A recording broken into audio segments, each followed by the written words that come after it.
Thanks for joining us on another episode of Your County. I'm your host, Dianne Parker, and we're so happy today to be here at the Stillwater Building with Tim Miller. He is the Director of Public Works for Yellowstone County.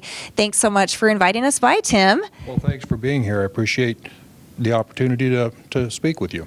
Yeah, of course. And today's show is all about the Public Works Department. We want to know how it's structured. We know that you have a lot of road improvement projects that you've been working on, multi-million-dollar projects, and it's just great for the county residents to know how the tax dollars are being spent and what you guys are doing and how you're helping to make us have a wonderful place to live as far as infrastructure and all those things that you guys take care of. So, Tim, what does your department handle? What's kind of the structure of it? Probably the biggest portion of our department, of the Public Works Department, of course, will be the Road and Bridge Department. That department's where the rubber meets the road. I mean, Public Works does the planning and a lot of the overseeing and stuff like that, but those are the actual workers, the equipment and stuff that you see every day down the road, whether it's a road grader plowing a gravel road or plowing snow in the winter, gravel trucks hauling gravel or asphalt, doing repairs on the road or overlaying roads for a new ride and a better road. Okay, very good. And I know you have a couple of huge projects that you've completed or that you're currently working on, adding some new overlay, new miles of road. Talk to us about a couple of those major projects. We actually, every spring or every winter, we put out overlay projects, which is part of the maintenance for the asphalt roads in the county. And every year we do probably $3 to $4 million worth of projects. This year, so far, we have about 19 miles of road bid out. We're at a little over $3.5 million worth. We'll probably do a couple more small projects to finish up our budget. It's a good program. I think our asphalt roads have really been improved over the last 10 years. We're fortunate we've had some good funding opportunities to get that done. Okay, that's great. What are some of the challenges that come along with those road projects? Of course, funding is always part of it. Getting it planned out, making sure you don't overlook roads that need maintenance is a lot of it. Having a kind of a routine of what we go through. We supply the commissioners every year during our budget process of the roads that we feel need improving. And of course, there's no guarantees that we'll get them done because there's always emergencies that come up, whether a bridge washes out, we spend too much money plowing snow for overtime money, gravel projects that take priority over what we've scheduled due to some natural cause. Okay, that's really interesting that all of that plays into it, but it makes a lot of sense. How are we doing right now this winter? I know we're recording this in January. How are we doing this winter so far as the snow plowing budget, and what is the budget for that? Well, we don't actually have a specific budget for snow plowing. All that cost comes out, of course, we have so much money set aside for our employees and so much set aside for materials. And materials when we're snow plowing consist of sand and salt, of course, which is a relatively economic product to buy. It's not super expensive. This year we're doing very well. Of course, everybody knows we've had a mild winter. Our overtime budget is in good shape. We haven't spent a lot of money on overtime, a little bit. So far, everything's going good for our winter maintenance. Okay, that's great. Let's talk a little bit about some of those major projects. I know you have a $1.5 million asphalt overlay project. Tell us, how many roads was that? How many miles? What does a project look like that? That particular project takes place on the west end of Billings. I don't know if I'll remember all the exact roads, but it's about 9 miles of road. They'll receive a 3-inch overlay of asphalt. It'll be put down in 2 lifts, so you get a better ride out of that. The first lift, of course, goes through and fills all the dips and valleys and things like that, and then the second lift is a smooth lift on top for a better ride. They look really nice when they're done with that. When you get a really nice black road with new striping on it and stuff, they look, in my eyes, they look pretty. They're a nice product. Right. It's nice to see those new roads in town. And like you said, for the smooth ride, everybody loves that, of course. Okay. Now, you mentioned the West End. It might be a great time to talk a little bit about some of the speed limits. I know, we've driven out there and we've seen some 4-way stops and things like that. What are some things that you guys have been working on to improve safety out there? Last spring, we had a consultant go out and do some traffic studies on the west end of Billings, and the idea was to get our speed limits more consistent. We had speed limits that went from 35 to 45 to 60 And of course, if they're not posted, they result to the state speed limit, which is 70 unless posted otherwise. So the consultant went through and we made a study and decided that 50 for the most part was a selected speed limit. On those roads, of course, people that drive out there know that the shoulders are fairly narrow and the roads are fairly narrow. Originally they were farm to market roads, and of course with the development going on, there's more and more traffic all the time. So anyways, 50 was selected for the majority of the streets out there. There's some places yet that we still have 35 and 45 in the more congested areas, but that was the main speed limit that we came up with. Okay, and what are some of those roads? How do people out there listening, how do we know what is a county road versus a city road? I mean, there's a lot of residential out there. Well, I suppose the easiest way to really look would be to get on the county's website, go to their interactive mapping site, and you can go to the icons there, and it'll designate which areas are in the county and which areas in the city. But for just a general idea, most of the roads when you get west of Shiloh Road are the county. King Avenue West is a state route, so that's a state jurisdiction. Grand Avenue has multiple jurisdictions between the city and the county. But the majority of the roads like Hesper, Nybauer, Danford, Central, most of that's in the county. Okay, so west of Shiloh. So if you're going out to like Ironwood subdivisions or Copper Ridge, kind of those areas, county? Rimrock Road is a multiple jurisdiction too, as well, city and county. So areas that are city, areas are county. Copper Ridge and Iron Ridge, as you spoke of, those are both in the city limits. Those are out of the county. So the roads right in those subdivisions are city. Okay, all right. And for any clarification, like you said, you have a great resource on the website. We do, and then you're always welcome to call the Public Works Department and ask them. And our staff there is pretty well versed on that. We get a lot of calls on roads, so they have a pretty good idea of. And if not, they can find it out in a few minutes. So. Okay, very good. Now, has there been any talk of four-way stops? At what point would those change over to stop lights? What are kind of the criteria, traffic load? Well, it's basically driven by traffic volumes, accident clusters, and things of that nature. Here a few years back, there's been a West End traffic study done through the city in conjunction with the county, and there's actually a plan. When an intersection reaches a certain level, then it warrants either a light or a four-way stop or whatever. The traffic volumes usually is what warrants the improvement. The other issue with those improvements, of course, is funding. Just for a single light and maybe an additional turn lane or two, you're looking at over $1 million for that small improvement. So it gets expensive, and finding the funding for it is not always easy. Most of our dollars are spent on maintenance and some improvements, but not a lot of improvements. Our budget's fairly small. The road department has about $12 million. That includes keeping our equipment up, all of our wages for our employees, and plus all the materials and projects that we do, engineering and all that. So it's a fairly small budget. Right, and like you said, maintenance too. You've got to do maintenance on the existing stoplights and everything like that. How many lights are there in the county? We don't have a lot of stoplights in the county. Most of them are in the city or on the state routes. And I'm just kind of guessing here, I won't have an exact number, but we probably have about a dozen stoplights. And actually, we're not geared up well enough to take care of them, so we do a share with the state or with the city to have us take the maintenance on those traffic signals. Okay, very good. So I know you have another road project that you guys have been working on, an overlay. This one, 2 roads, about 9 miles. Tell us about that. That project, actually, the bids were just open for that project yesterday at the board meeting.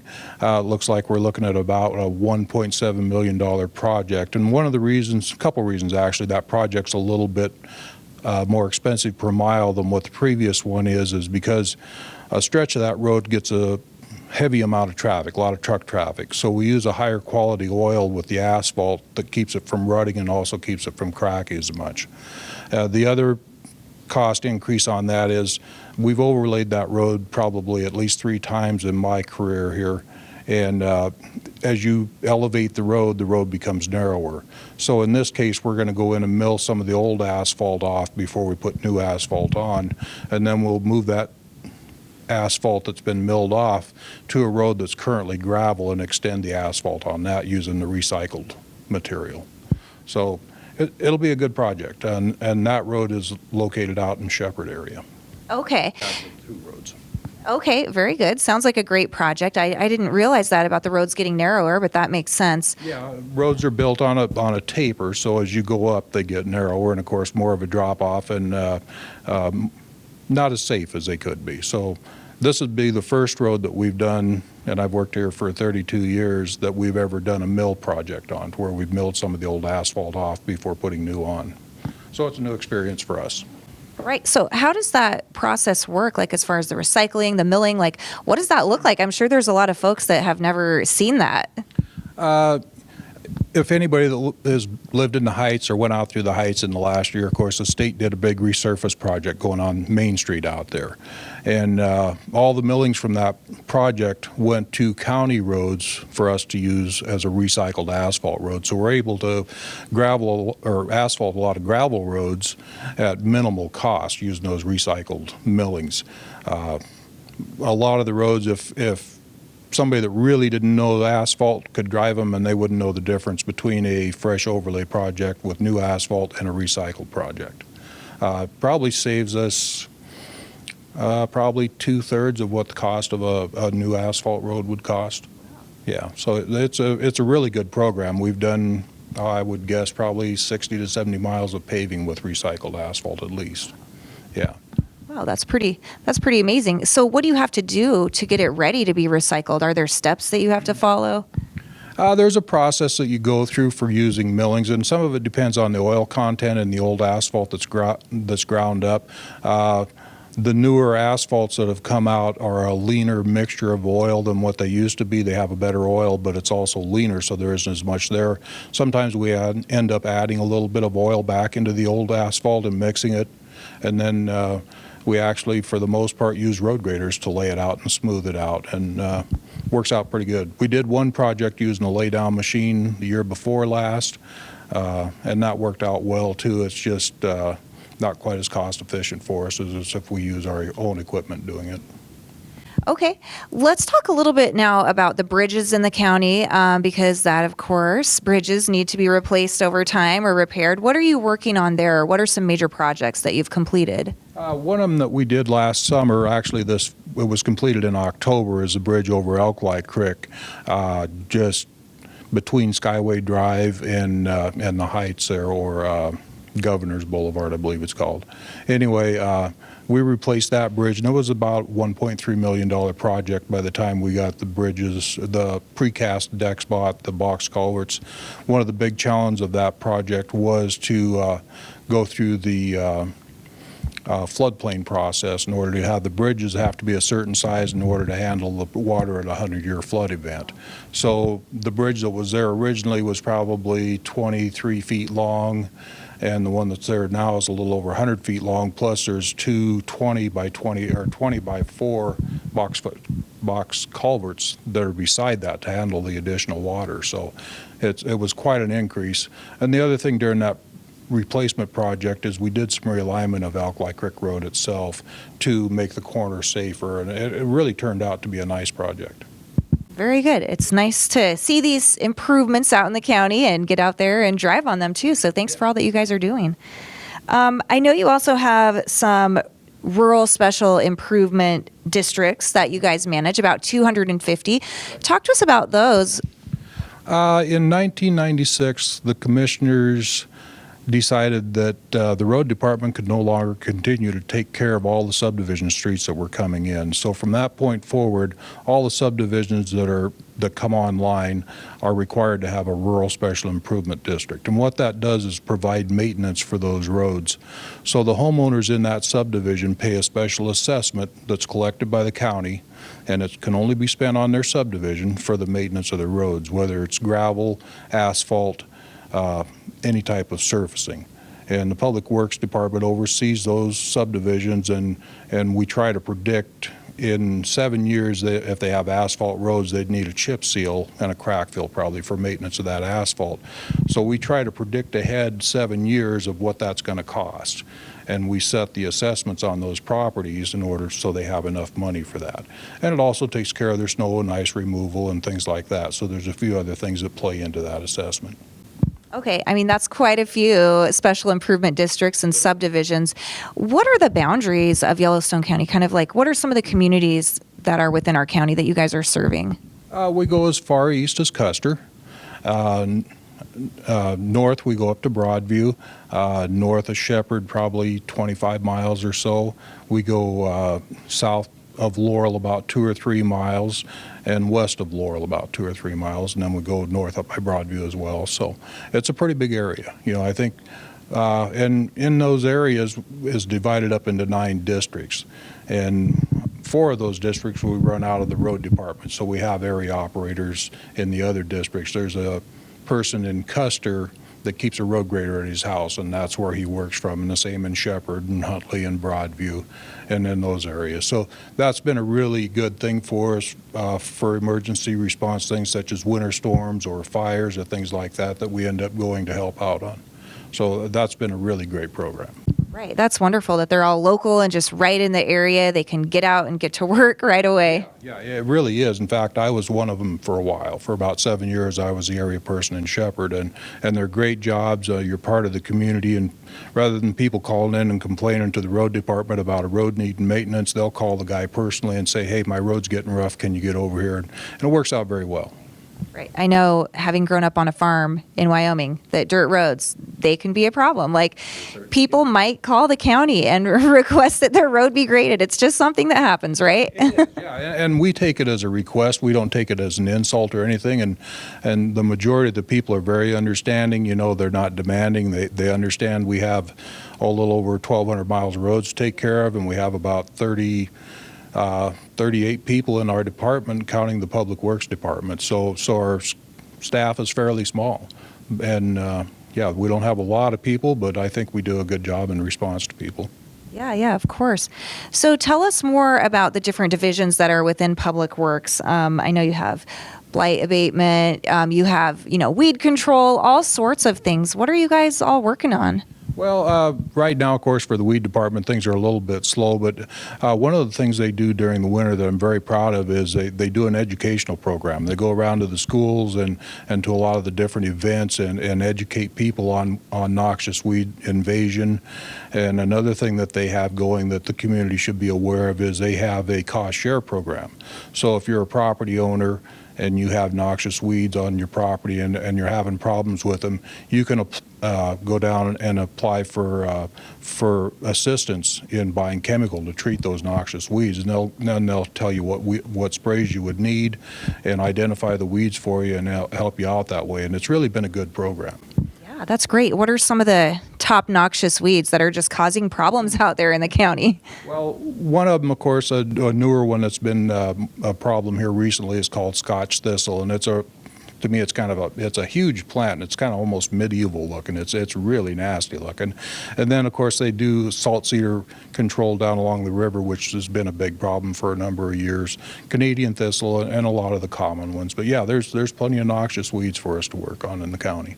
All right, and everyone out there listening, they can do their part too, right? It's really important that they do, actually. It is actually. And like I said, the weed department's great for reaching out to people, or if they contact them, not only would we direct them for the right herbicide applications, but also we have sprayers, backpack sprayers, and things that you can rent for us at a minimal cost. So there's good opportunities there if you do have trouble with weeds. Okay, that's amazing. That's a great program.